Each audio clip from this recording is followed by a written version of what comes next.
You are listening to the On Purpose Podcast. Welcome, everybody, to this week's edition of the On Purpose Podcast. I hope the new year is treating you well and that you're staying true to your word of the year.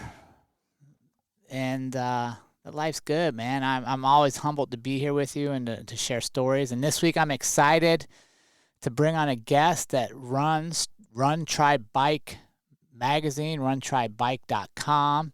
And one of the things I stumbled across this group and that really brought them to my attention was one of their taglines, which is to prove there's a spot for everybody and everybody at the starting line. So that it's inclusive for triathlons and endurance sports, that everybody can get started somewhere. And I wanted to know more of the story behind the story. So I hope you enjoy this week's interview with Jason Bahamundi as we sit down and we talk about pizza, shocking, right? And finding intentionality and purpose in life and how endurance sports can help us create a better life. Jason, Happy New Year to you, my friend, and welcome to the On Purpose Podcast. How are you today? I'm doing great, Jerrod. Thanks for having me on. I appreciate your time. Oh, I appreciate your time, and I appreciate what you're doing for the world out there with Run, Try, Bike. And what I really love is one of your taglines is to prove there's a spot for everybody at the starting line. And I thought, what a great intro to kick off year 5 for us and the new year for our listeners, is to have somebody on that's encouraging others to get started. Yeah, I mean, that's, when I launched this business, we're starting year 4, just a few days ago ourselves. And I was a competitive participant in endurance sports when I first got into this stuff. And I always was enamored with the mid-pack, back-of-the-pack athletes because they're out there much longer than I was ever going to be. And I realized that they also don't get a lot of attention, right? And it bothered me that people who are putting in just as much work as anybody else were sort of being overlooked. And so I was like, why don't I launch a business, start a platform that basically tells the story of the everyday athlete and proves that there's a spot at the starting line for everybody and everybody, with separate words there. Because, again, these people are putting in just as much work and effort as elite athletes. They're never going to win. They're never going to get on the podium, but they're doing it every single day. And I believe that they deserve to be recognized. Oh, man, that's such a microcosm for life, right? The people just in life that are putting in the work every day, like me. Like, I consider myself a middle-of-the-pack person in life. I'm no celebrity, but we just keep showing up every day. I think that's such a great life lesson. Absolutely. And you as you go through life, and for you, 5 years of doing this podcast, right, you learn all along the way. Like, when you first started, you probably had this idea of what it's going to look like and what it's going to be like and the work that you could put into it. And every year you've gotten better. You've made different changes, gotten different efficiencies at different things. And now you're going to be starting year 5, where I read a stat. So kudos to you that most podcasts end after episode 8. So, be going into having completed 4 years, right? Puts you above the middle of the pack, really. Yeah. But because you don't look at it that way, you're like, I'm just going to do the work every single week to get guests, to have conversations.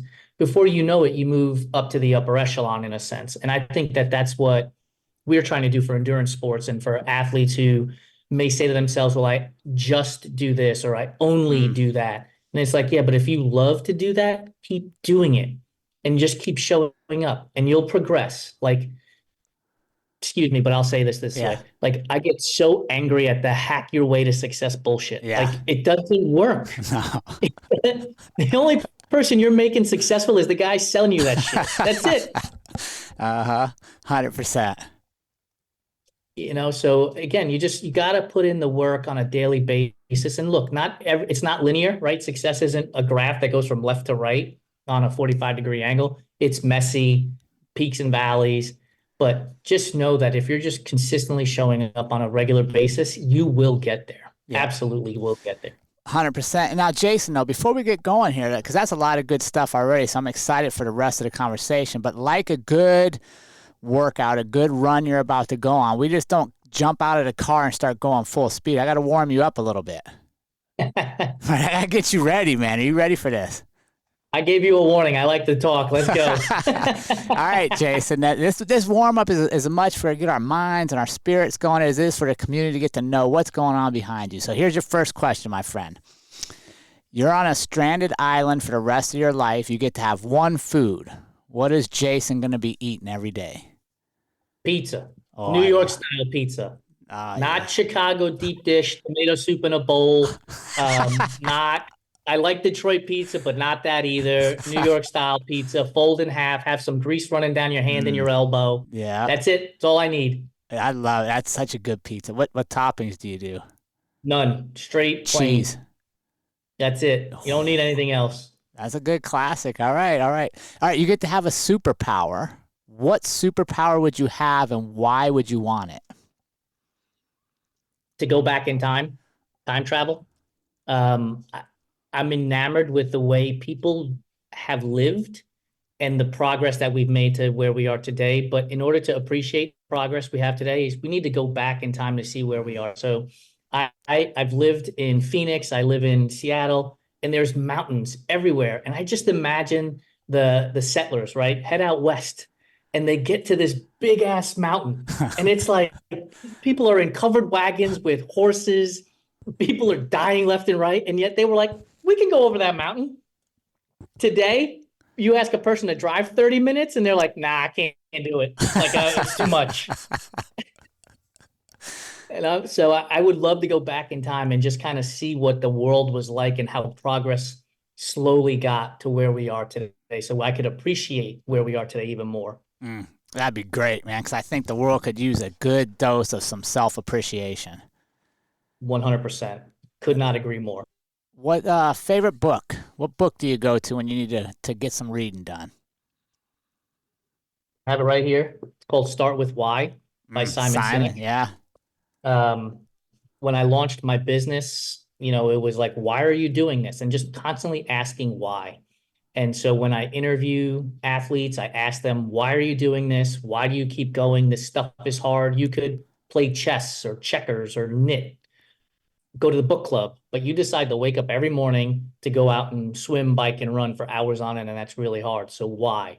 So I always go back to that question. Why am I doing this? Why are we interviewing athletes? So I think that book from Simon Sinek is an excellent book for keeping me grounded and keeping me moving forward. I love it. Do you find yourself reflecting on your own why frequently? Always. Yeah. Always.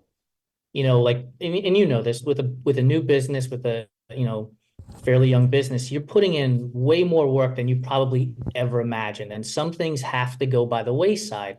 So when I first started in endurance sports, I was racing Ironman triathlons. I was racing 100-mile foot races.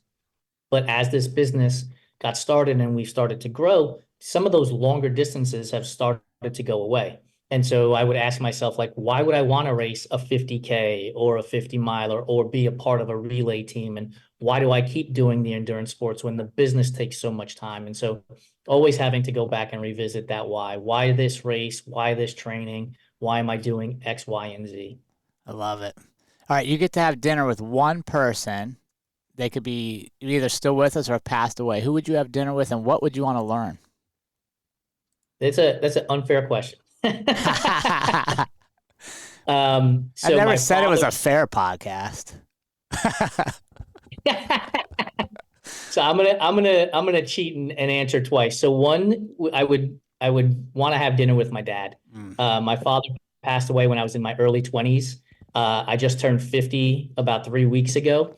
And he passed away 7 days prior to his 50th birthday. So I'd love to go back and just kind of have that conversation of what life has been like for me over 30 years and what it's like to turn 50 when he didn't have a chance to do that.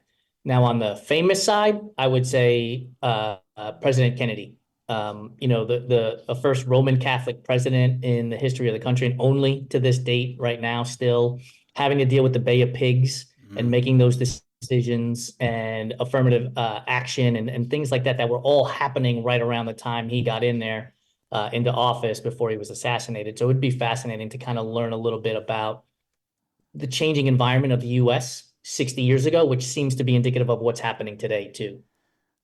I love it. You got a lot of historical perspective going on there, my friend. Yeah, I enjoy reading. Yeah. I spend a lot of time reading news articles and newsletters, and I think it also helps me go back to my why, right? Like reading what other people are accomplishing, what they've done, and how they keep moving forward helps me redefine my why and get better at what it is that I'm doing with my life. I love it. You're feeling pretty warmed up now, my friend, I hope. I'm ready to roll. Yeah. I love it. So you led into right with the first question I have for you. Let's talk about our why. If we got people listening that are maybe struggling with finding that why or clarifying that why or pinpointing it, what are some strategies you would offer or suggest that work maybe for you to stay clear in that? Yeah, I think it's really simple. Like one, that would be the lesson, right? Keep it simple. Don't overcomplicate it. Why are you doing this? Ask yourself that question. Like I ask myself that question consistently. Like, why am I doing this? Why would I want to start a business? Why would I want to put myself through getting rejected constantly by advertisers telling me no? Why would I want to work, day and night to create content for our website and our social platforms? And I always kept coming back to the same answer, which told me that that's why it's important. If I had 7, 8, 9, 10 different answers, then it probably wouldn't have been important to me to continue to do this. Right. And so if I keep coming back to that same answer, regardless of what it is that I'm doing, like, why do I want to go get a cup of coffee today? It might be that I'm trying to avoid work. Right. And it's like, well, why am I trying to avoid work and just go get coffee? Do the work, put in the effort, get it over with. And I think that helps us to internalize things, which helps us to remove the outside stresses. Because in today's world, man, where everybody's posting their highlight reels on TikTok and Instagram, and we have these vanity metrics where the dopamine hit of the like or the comment or the share, and then we chase that. And now we're chasing it for outside validation instead of internal validation. And so if you go back to asking yourself why, you start to realize what the internal validation is, and you don't need the external validation anymore. Is it okay if I give you an example? I love it. So I recently posted an article on our website about disordered eating scenario that I had as I was going through the ranks of racing and endurance sports. And for the longest time, I wrote the article about 7 weeks ago, and I just let it sit there because I was worried about how it was going to be perceived. Right. And then I'd go in and I'd edit it and I'd be like, and I would start to build that confidence. And then one day I just thought to myself, why do you want to write this? And to whom are you writing this? And the answer was, I'm writing it for myself to recognize that I had a disordered eating problem in endurance sports where I believed slimmer was faster. Secondary to that is it might help somebody else who's going through the same problem. And so I answered my own question. And with the internal validation, we've now posted it. And it was tough. Like we shared it in our newsletter, we've shared it on our social platforms for the past couple of times. But every time that link goes out, I become more confident in it. And I'm waiting for somebody to ask me a question about disordered eating and ask me about how I combated the scenario and what I've gone through. And now to the point, I literally just got off a plane, but while I was on the plane, I was writing notes that maybe I need to do a follow-up as to which foods I perceived as being bad as a follow-up to that to give more depth. And I asked my question, why would I do this? Well, because I need to still focus on the fact that just because I don't have the disordered eating issue like I did in the past doesn't mean it doesn't still exist today. So I'm still combating the issue, right? But then in addition to that, there might be somebody out there who's like, well, I don't want to eat a Hershey chocolate bar, or I don't want to eat this food or that food because I want to be slimmer so that I can be faster. Meanwhile, they're torturing themselves, and eating a Hershey candy bar isn't going to end the world for them. So recognize that other people have gone through that process too, and enjoy the candy bar, right? We only get one shot at this life that we have. Yeah, no, that's a great example of that. And I think it's important that what I like about hearing that in your why is we allow ourselves flexibility in why. And I think sometimes one of the limiting things we can do is establish a why today. Right? So today Jason on January 4th, 2024. and then think that Jason on January 4th, 2025 or 2028 has to stay in that same lane. And I don't have flexibility to go, wait a second, I've grown. My why can change. And it's not a betrayal, right? It's growth. Yeah. I mean, ask yourself this, right? I turned 50, like I said, 3 weeks ago. Am I the same person I was when I was 10 years old, 20 years old, 30 years old, 40 years old? Like, we educate ourselves, we read, we learn, we grow, we adapt, we change. Like, this idea that you are who you are on day one through the end of your life is bananas. This is crazy. And so as life changes, your whys are going to change. I was born and raised in New York. I lived over a decade in Dallas. I spent 2 years in Phoenix. I now live in Seattle. Like, to think that the same person would be all the way through, like to the T, the exact same person, is nuts. Like, in my different environments, I've learned and I've grown and figured out different parts of who I am. And to your point, we also have a sports psychologist that writes for our website. And I asked her one time, like, can you write an article about a person's why changing? And it refers to endurance sports. But she wrote a fantastic article about why your why should change. And sometimes it might even change during a training cycle for a particular event, right? You might want to race this event because all of your friends are doing it. But then in the midst of the training, you find that, I don't know, you might be more competitive than you thought. And so now your why has changed within like a 16, 20-week training cycle, let alone years of life. And that's okay. Mm-hmm. That's okay to change your why and change your perspective on things. Don't be so rigid. Yeah, rigid is a great term, right? And I like to accompany it with grace, right? Give yourself grace that your why evolves. And I think that's just a framing of your mindset. If my why today is the exact same as it was 20 years ago, either I haven't accomplished much in the meantime because I'm stuck on it, or I'm that guy that shows up and tells you about my high school state championship, even though I'm 51 years old. Uncle Rico. Uncle Rico, right? I'm throwing the football still. I'm chucking. But the beauty in life is when you grow, right? And I think that's the thing I love, and that's who I'm attracted to, is when I meet somebody and they have chapters in their life, right? Like there was the New York Jason, there's Phoenix Jason, but I'm not meeting New York Jason today. I get to meet the compilation of all the experiences you've had. And I think that's a life lesson I love sharing with people, is allow yourself to grow into your story. 100% agree. Like I use I'm going to take your word and use it as well, grace. So I coach athletes. Yep. And oftentimes they'll send me text messages or they'll put in their training notes, I had a rough day, it was really hard and blah, blah, blah, blah, blah, blah. And I tell them, give yourself some grace. Like, one, you're not getting paid to do this stuff. And no day is always going to be perfect. Like, you might have had real bad stress from spouse, from kids, from work that impacted your training. And you have to recognize that and give yourself grace. You got through the workout with what you could do, and tomorrow's another day. Like, don't be so hard on yourself that you then ruin everything else that's about to come at you because you're so fixated on this one thing at this one moment in time in the middle of life. Mm-hmm. And you're better off that you at least got it done than if you just skipped it most times. That's exactly right. But I will also say that, like, if I have athletes, I tell them all the time, like, if you're really, really stressed, like life has come at you from every possible direction, and the idea of putting your running shoes on seems like an impossibility, don't do it. Take a day off. Take the day off, because if you go out there with all of that stress and you're focused on that, you might trip on the curb, right? You might pull a hamstring because you're just not focused on form and function as you're running. Take the day off. Your body will be happy. You won't lose any fitness over 24 hours, and you'll come back the next day stronger and more invigorated to go after the next training cycle.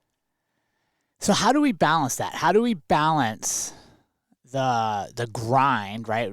We're, especially in the United States and Western civilization, we're all about grind, with recovery, right? Because in your sport, it's imperative, right? You can only run and swim and bike so far, and you got to recover, right? The three pillars, right? Workout, rest, and fuel, at least in my world. So how do we turn our mind off to where when we're resting, we're not just thinking about work and wishing we had been working again? Yeah, that's a great question. But I think a lot of it is self-reflection and understanding. For us, when it comes to these endurance sports. Again, most of us are doing this as a hobby. So where does it sit in your world in terms of importance, right? And if you look at it and you say to yourself, it's a hobby, I can skip today so that I can get better tomorrow. One of the things that we use a program called Training Peaks, and it shows you graphs. And I tell all my athletes, like, your graphs should go up to from left to right. They'll go up as your fitness goes up, but it should go up and then down because you're recovering, and then up and then down because you're recovering. And you're going to see that, but you're going to see that growth all the way through. And I would apply that to business too, right? Like, if you're at your laptop 18, 20 hours a day, how good is the work that you're doing on that 15th, 18th, 20th hour, right? You're better off to going and taking a nap for 3, 4, 5 hours and coming back. And I'll give you a story. So a number of years ago, I raced Cocodona 250. It's a 250-mile foot race from Black Canyon City to Flagstaff in Arizona. And I finished the race in about 110 hours. I slept for about 15 hours. I interviewed a guy who did the race in 2023, and he finished in 107 hours, but slept for only 35 minutes, he said. Oh.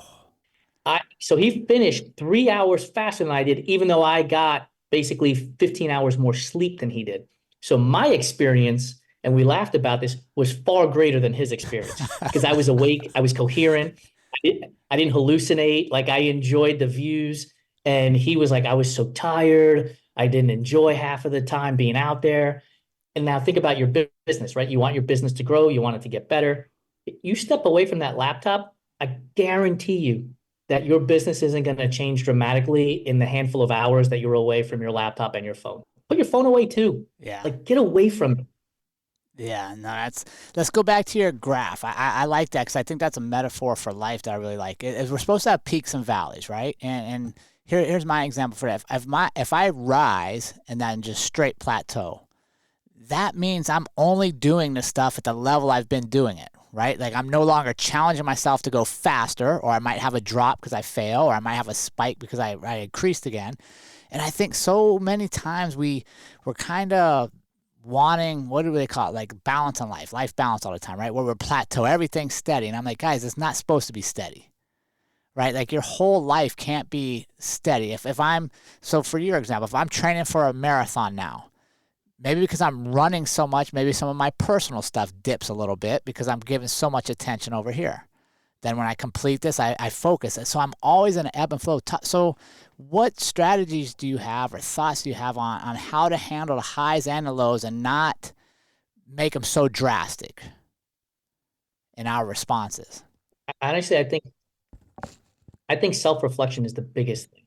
Like, try to remove emotion from it, right? So if you're in sales, like we are, we get all the time. So if I got angry and upset and I let my emotions take off every time I got a no response, like, I would be depressed. But the email comes in, it says no, I don't respond right away. I take a step away, I process things, I think about what did we do right, what did we do wrong in our pitch, and then the next time we pitch another client, we get better at it, right?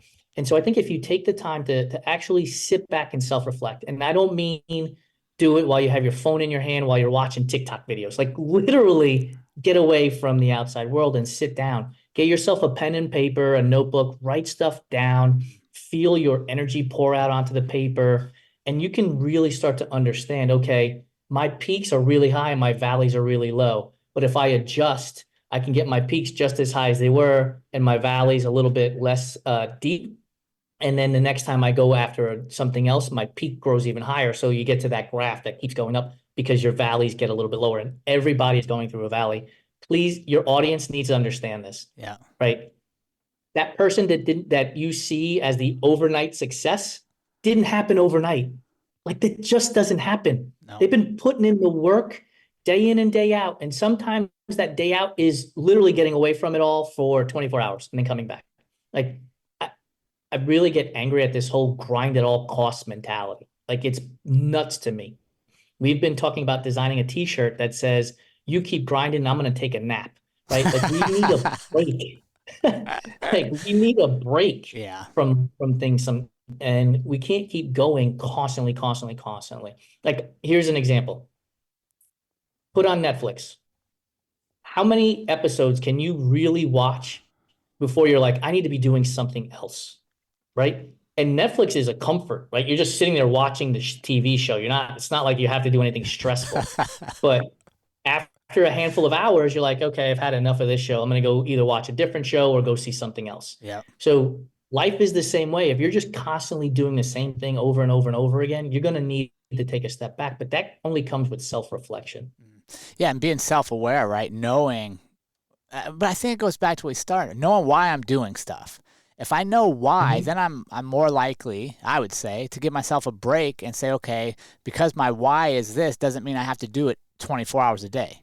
I can take a break and go participate in something else, or do nothing for a little bit, knowing I'm still staying true to my why. I think sometimes we get tricked into thinking, if I do have a purpose or I do have a why, it means I got to work nonstop on it.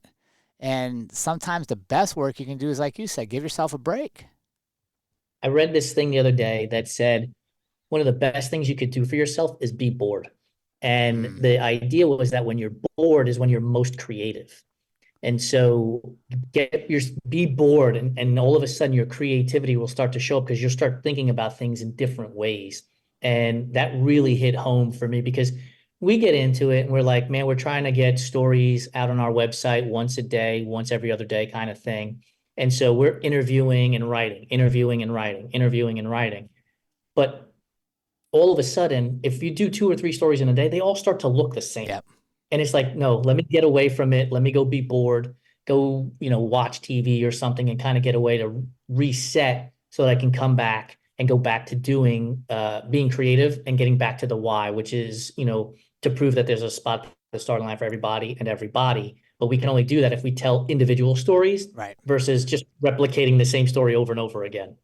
Yeah, and it's interesting. So we're in a little different space in that I like running for the exercise, but I haven't really competed in anything more than 5Ks and stuff. But for me, like when I go running, that is my mindless time because I'm not necessarily trying to beat a pace or anything. I'm just running to get a good sweat and to see what's around me.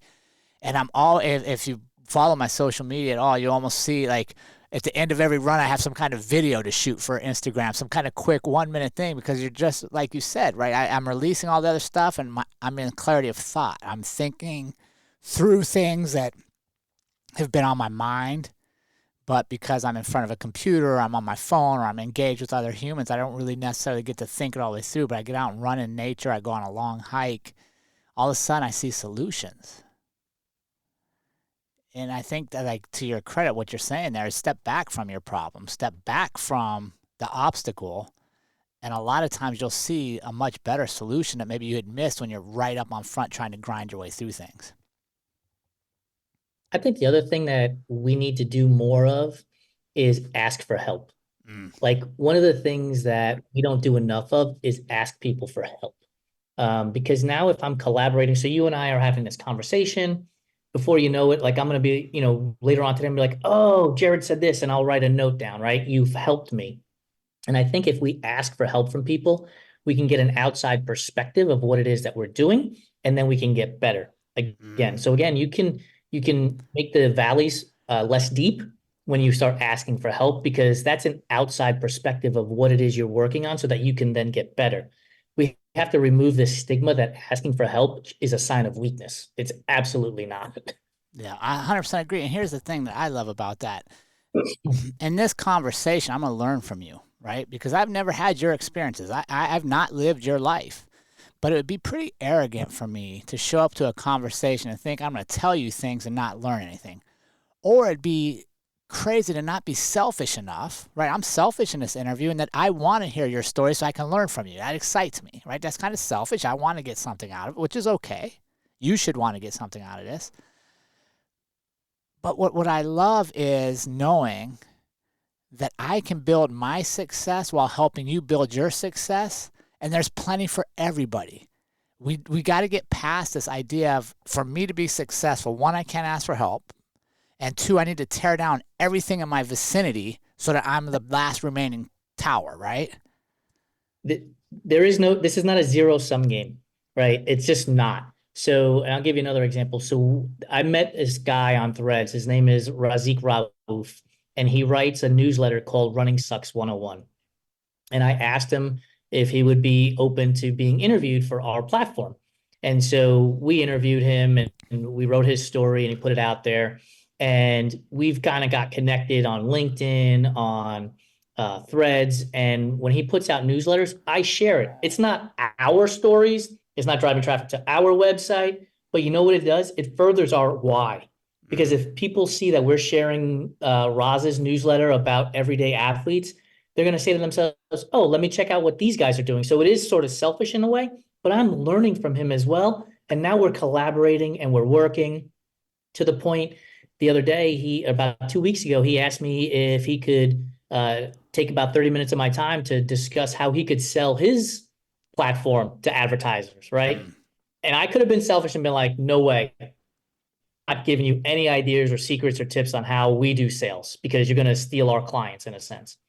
But that would be so opposite of my thinking that as I'm talking to him, right, he's giving me ideas of what he's doing and I'm learning from him and he's learning from me so that now I can go to other advertisers myself and sell while he's selling over there because it's not a zero-sum game. There are so many advertisers, so many businesses. Different people are going to be attracted to his platform versus our platform. But if we can collaborate and work together, why would we not? We're going to elevate each other, right? The rising tide lifts all boats concept. And that's the same for life and our personal relationships, right? If I surround myself, and I've been big on Circle of Five, I've done a couple episodes of that, right? That analogy that you are the sum of the 5 people you spend the most time with. If I take ownership of my circle and I'm around people that are elevating me and asking me challenging thoughts and quite honestly, holding me accountable if I'm not doing the stuff I'm supposed to be doing, having real conversations, we're all going to grow there. Why would I not want to be more of that? Why would I not want that in my life? I'm not going to be able to answer that question because I don't understand it either. Like, why would you not? Why would you think that you could get through life all on your own? That's the one thing that always makes me laugh, right? The self-made millionaire. I'm like, 0 times has that ever happened. There is no such thing as a self-made millionaire. They have had to go to a bank potentially to get a loan, which means they've had to work with a loan officer, bank to get it. They've had to ask questions about their business plan. Like, there is no such thing as the self-made millionaire. So why wouldn't you open yourself up to conversation and criticism? Don't you want to put the best product or service you can out there? Get that criticism in and have them say to you, well, it might be better if you did X or if you did Y. But if you just put your blinders on and you're like, no, this is how it's going to be done and this is the only way it's ever going to be done, you're minimizing your impact right out of the gate.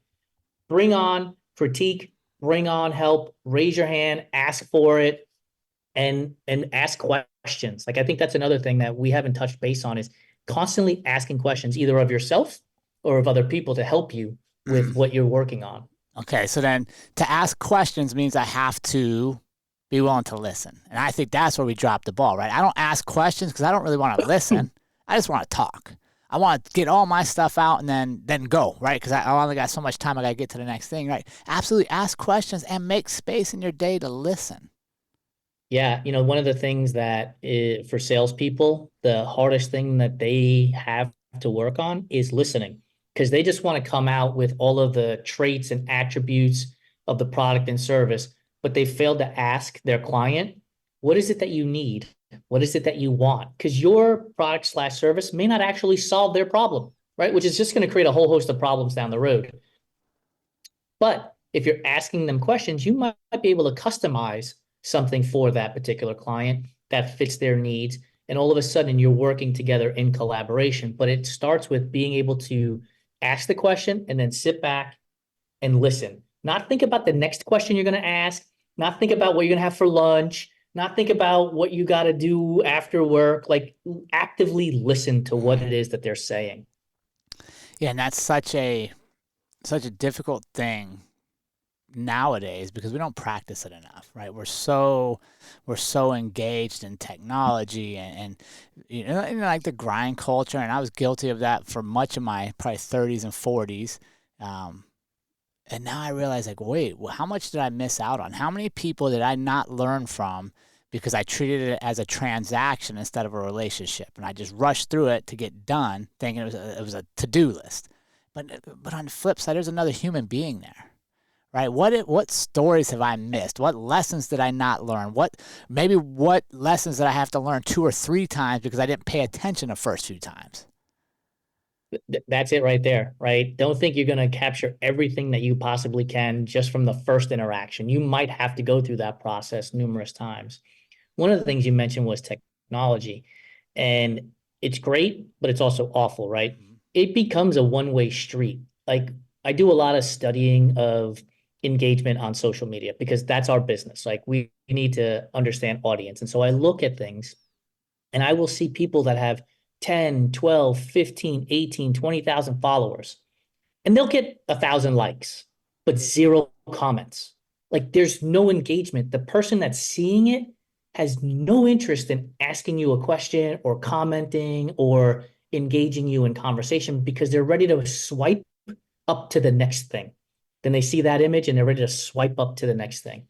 One of the things that we do and we practice in our company is commenting with intentionality. We go on to other people's platforms and see what they're saying. We comment and we ask them a question. Maybe sometimes it's a high five for an accomplishment, but we want to engage them in conversation and make sure that they feel seen and heard because some stranger, shall we say, commented to them. Yeah. But I think today we end up in this lonely world because people tap the like button, scroll by, tap the like button, scroll by, and aren't asking questions and aren't listening to each other. And it just becomes this vicious cycle. Yeah, that's so true. And I mean, thankfully with technology, I'm able to meet you today and to share your story with people around the world. So there are great things. I love technology for a lot of aspects, but you're absolutely right. You have to put some boundaries on it. You have to put some borders on it for yourself, right? And you have to realize that my phone is just a virtual reality, right? Like, it's not my reality. It's being shaped by all kinds of algorithms and advertise, all that stuff. But when I have somebody in front of me, there's no barriers there except for what we put in front of ourselves. 100%. Like, talking to you, we're talking, I don't know where you're at, but we're talking through a screen, right? But I can feel you. And I can see your facial expressions. I can feel your energy. Whereas if we were literally just typing to each other on our phones or even via email, we wouldn't feel that. There isn't that energy that would be transferred between each other. And I think that that's something that's really, truly missing in today's world where, like, we were just at the airport. I shit you not. And you walk through the airport and everybody's like this on their phones, right? They're walking through and not even looking around them. And I'm like, there's a whole world out here. Yeah. Like, there are people everywhere. Like, embrace it and absorb it as opposed to being fixated. Because trust me, that video on TikTok is going to be there in 5 minutes. That Instagram post is going to be there in 5. Like, it's not going anywhere. Yeah. But the experience of being present in that moment right now is fleeting. Like, once it's happened, it's gone. Yeah, and it's crazy, right? Because we got a whole world right now that's tied to their phones, and when you die, I obviously I've never died, so I'm just guessing. But when I do die, I'm gonna guess the last memory I'm gonna have is not of some great TikTok. It's not gonna be of some Instagram. It's gonna be of my loved ones, being at one of my kids' sports or marrying my wife. It's gonna be a moment. And that's what scares me so much right now is we miss so many moments because we're not engaged with each other. That's right. Like, there's a book called Die with Zero that my girlfriend is reading. Love it. Yeah. Like, go experience life. Like, imagine saving for 30, 40, 50 years and not having any experiences and then being on your deathbed and being like, yeah, but at least my bank account has, a couple of commas in it, which you won't be able to use when you die anyway. Right. So go experience life. Get out there. If a friend calls you up and says, hey, you want to go have dinner? Don't think of 100 reasons not to. Think of the only reason you have to go and do it and go do it. Yeah, no, I agree. So, yeah, you asked where we're at. We're actually out in the desert of California right now. Because my wife and I actually sold our house and our business in Colorado in 2021. We've been living in our Airstream, traveling the country since. So we're about, well, by the time this airs, we'll be in Mexico. We're going to drive down to Mexico and, you know, like you said, just live, man. It's a short life. Dude, I love it. Like, we were in Phoenix, we sold our condo, put everything I could into our Honda Element, and we took about 2 weeks to drive from Phoenix. We went out to LA and then up the coast to Seattle. We got here to Seattle, found a place to live. I sold my car within like 2 months of being here because you don't need one in this city. And it's awesome. Like, no car insurance stress, no car payment stress, no gasoline prices going up, down, left, right stress. Like, all of that stress is gone. It's absolutely gone. We walk to the grocery store. They have a thing called Zipcar here where you can rent a car by the hour. Oh, So wow. we rent it. Yeah, you rent it for a couple of hours. You go do whatever you got to do, come back, and you're done. And it's always got a parking spot for you. It's fantastic. Oh, man, that's a good deal. Hey, you said, in getting ready for this, I saw a quote you had, and I wanted to explore because I think it ties into what we're talking about, and that is this highlight reel effect, right? We've talked about that through social media and stuff. And you posed a question I wanted to elaborate on. Does the highlight reel effect make us feel or make us fail to celebrate our own individual success? I have zero doubt. I have zero doubt And why that is we that? fail to celebrate our own successes because we're so worried about how many likes and comments we get from the outside world that we're not taking the moment to actually celebrate what it is that we've accomplished. I will tell you this, in almost every single race I've ever done, I've cried at the finish line. Sometimes it's because of pain, okay? Don't get me wrong. But it's the accomplishment in that moment. I'm not running into the finish line with my phone, right? Taking a video of myself. I'm present and I'm in that moment and I'm celebrating my accomplishment. But I think that the moment we turn that around and we type out our comment or content or whatever and we post it, we've now taken the power to celebrate for ourselves and put it in somebody else's hand. And so if we expected, whatever the number is, let's say we expected to get 100 likes and we get 60. All of a sudden, we don't feel like we've accomplished anything because we didn't get the number of likes. Yeah. And it's like, no, man, you did the thing. Celebrate it. Like, do a dance. Like, really celebrate. It may seem foolish and like, childish, but have a dance party. Like, you did something. Celebrate the hell out of it, right? 30 years ago, I graduated from college. Facebook wasn't a thing. Instagram wasn't a thing. But you know what? We celebrated. We threw our caps in the air. We had a blast at, graduation and everything else. Nowadays, I could only imagine what a college graduation would look like. And it's like everybody's doing this, right? And nobody's looking and feeling the celebration because they want to get that viral moment to post on TikTok or Instagram. And you've missed out. Yeah. Gosh, there's so many things we fail to celebrate. Oh, constantly. I saw a video from New Year's and I don't remember where it was down a corridor. And there must have been 1,000, maybe 2,000 people. And every one of them was like this, taking a video of the fireworks instead of enjoying the fireworks and celebrating the new year, right? Like, here's a big thing. You've made it around the sun another 365 days. It's January 1st. You should be celebrating. And thousands of people with their phones, not a single person in the entire crowd embracing the moment and being present. Yeah. So and that's one of the things I do like about endurance performance, right? Endurance sports is you have to stay present, right? Because it's a long, like if and how do we get more presence in our day? How do we take that, right? How do we take that skill and apply it to our daily life to slow down and be present more?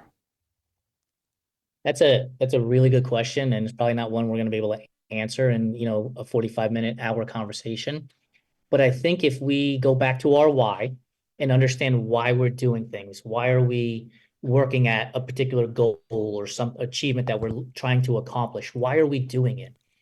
I would hope the answer is it's going to make me be a better person, right? I might be a better athlete. I might be a better musician. I might be a better podcast host, whatever it is internally, right? As long as you know what that why is and you can keep coming back to that, I think you'll then be able to learn how to celebrate it. And that does not mean that you can't lose focus every now and again, because it happens. Like just the other day, we got told no for another sale, right? And it's hard. It's hard to get told no all the time. But then I stepped back and I looked at it. We're starting year 4. The majority of businesses don't get to this point. Like that's an accomplishment. And we should celebrate that and not worry about getting told no. And so if you can do that, understand your why, stay present, I think that you'd probably learn to celebrate things more, because you're also staying present, if that makes sense. Yeah, I think it goes hand in hand. I think that's the joy of being present, right? Like if I step out of my office or I step out of the house and I just listen to that bird chirping, I'm present, right? And I'm like, wow, man, think of this bird's life, right? Maybe it's spring and they're nesting. There's a whole bunch of birds. Like how many times have I walked by and never known that bird lived in my tree? And I think Right. when we slow down and we are present, we enjoy the moments and we enjoy our life. And like to your thing, it's not a in sum. The only in sum that we all share in common is we're going to die. There's no other way out of this. Like we will all die. But where we have some flexibility is how we live. Where we have the choice is how we love. The space we allow ourselves to grow and the space we allow others to grow into ours. And that's one of the things for this year I really want to challenge people is, do you have a fence around your life yard to where I'm keeping all my stuff in and keeping everybody else out, or am I open? Man, there's so many cliches, right? But life is lived outside of the comfort zone. Yeah. Is one of them. And that's the reality. Like I was just having a conversation with my girlfriend the other day. Like, imagine if you insulated yourself from the outside world.